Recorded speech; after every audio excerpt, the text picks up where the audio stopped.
Hello everybody, welcome to the Charles Norman Show. It's time to end what has been a very awful week this week. I know why. This week was so bad for me. I came into Monday with a very negative attitude because of that heartbreaking Eagles game.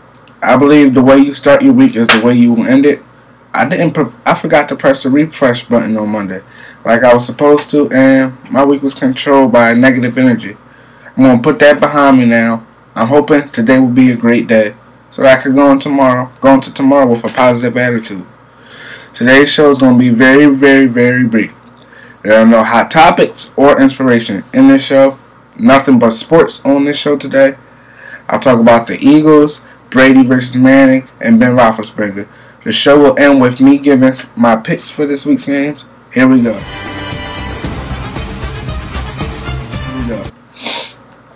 The Eagles will be playing the Texans at 1 o'clock today. I see this game as a must-win game. The Eagles have to win this game. Luckily for the Eagles, the Redskins beat the Cowboys on Monday night to keep them in a battle for the division. If the Eagles don't turn around their red zone troubles, we can kiss the season goodbye. They need to score touchdowns in the red zone. Chip Kelly has to become a better play caller. I don't know how many times I have to say it until someone gets the message to him, but Chip, you have to call a balanced game. You can't have your quarterback drop back 64 times in a game.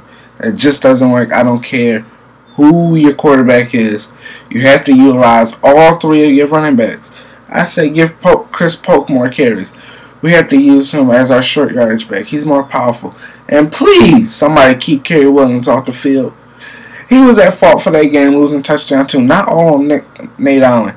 And Nick Foles, I need you to play football the way you're supposed to play it. Stop turning the ball over and stop second-guessing yourself. That's why you're in trouble. I believe in you still, Nick. I'm probably the only person who does believe in you. Don't make me look stupid. Offensive line, protect our quarterback. Keep that monster J.J. Watt off him. We have to contain J.J. Watt, or this game is going to be sad. Go get that win, guys. If the Eagles lose today, I'm going to flip out on tomorrow's show. I can't take it. Last week, Ben Roethlisberger threw 6 touchdowns for 522 yards. He was 33 yards away from breaking Norm Van Brocklin's record of 554 passing yards set almost 60 years ago. He made the Colts defense look like a little league defense. They looked like they were a flag team, actually. He picked them apart easily. It was a performance to remember. Tom Brady went 30 for 35 in last Sunday's game against the Bears. It wasn't even a close game. He really should have went 34 for 35, but his receivers dropped 4 of his passes. He's the best in the league. And that leads me to my game of the week. Oh my God. Hold on. I'm watching NFL Network right now, and there's no way the Broncos are going to win this game. It's actually snowing right now in New England. Oh, this is going to be a goodie. But moving on to my game of the year.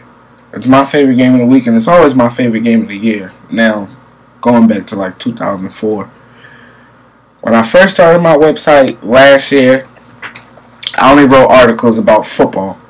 And the very, very, very first article that I wrote about was Brady Manning 15. My very first article ever. So I felt some type of connection with this game.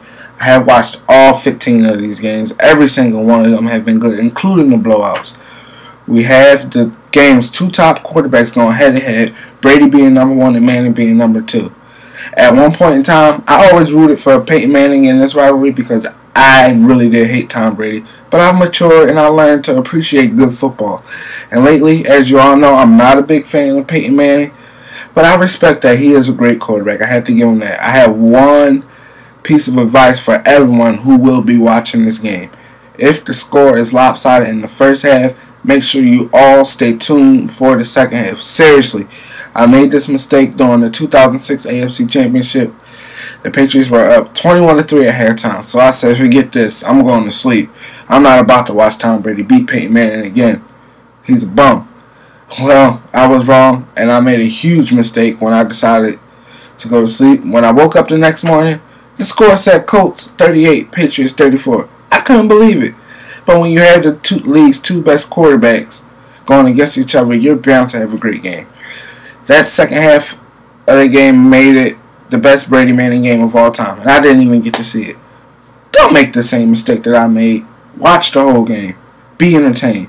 Now it's time for my picks.